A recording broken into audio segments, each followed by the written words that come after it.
Béla a második epizódja. Nem más, mint Redkinya! Első rész.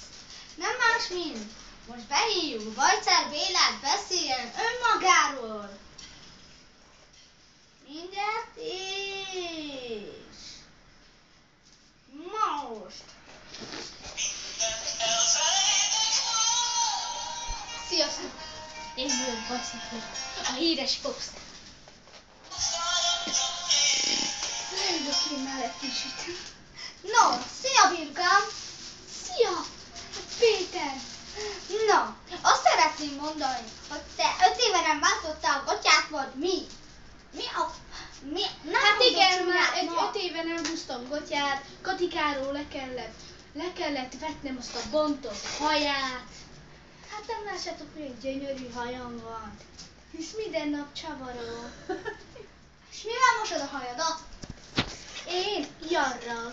Igen, milyen jarra? Én azt hittem szabban mosod a hajadat. Hát abban keverem össze a jart, és jó habzik. Olyan, mint egy finom kamillás sampon. Kamillás? Miért nem próbálod ki? Nézd meg, milyen szép a hajam tőle. Szép, sima is bús. De én nem szeretek olyan hajat, amit csak nekem látod. Nekem olyan gyönyörű hajam van. És mindegy, vegyük át Katikára a szót. Hé! Katikára vegyük át a szót. És mit mondjak? Hát beszélj róla, mit szokott? Jaj, a Katika. A Katika olyan hülye, hogy másik után még a WC-re is rájön. És Katika a legjobb barátnőjével, Zsuzsannával a kedvenc telefonját septeli el. Miközben ők septelnek, beérkezik Katika! Mit csináltál, Béla? Én vagyok a Vajcer Bélának a felesége, te már lehordasz ezen mindennek. És te hogy kerülsz ide? Ja, még otthon felejtettem a sapkámot.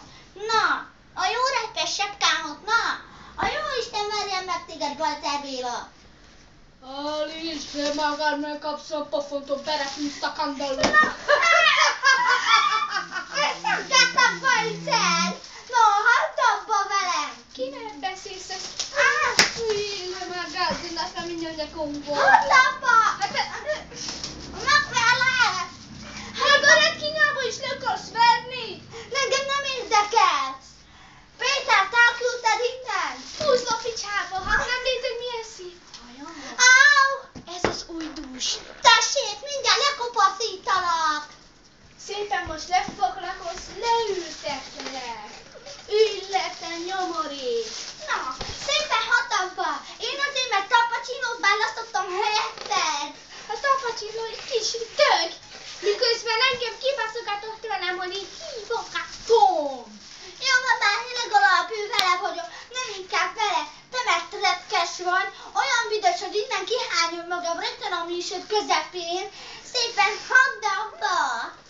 Hát az Al Pacinoról mondok egy szót.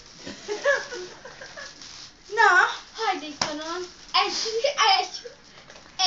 csöves, másképp csavarokat gyűjt, és az ujjára nem gyűrűket rak, hanem csavarokat. na, A fő- és te is hajléktalan vagy. Ő legalább kiveszed csinzsákot itt a közelben. Csizsákot vesz ki, még az is ereszi a ráték. Jó van már! A tesztlipid olyan retek, hogy már gombák nőttek rajta, azok a tenészes gombák. Azt te ezt honnan tudod, hogy a izének hogy is jó külden, hogy is jó, apostol, Al Pacino, az én férjem. és azért tudod, hogy a Al Pacinónak szoros volt tiszta a pipie. Szerintem tiszta, mert ő lenorra mossa. Múltkor azért adtam csupa vérösnek a karjot. Mi volt? Hát biztos megcsikarta a nőjével. Mi volt neki, körme vagy macska körme? Öcsém saját urat sértegeti. Jó van már, halljuk be az egészet. Ennyi volt a Redkinya. Köszönjük Katikát és a borzos hajat. Jó van.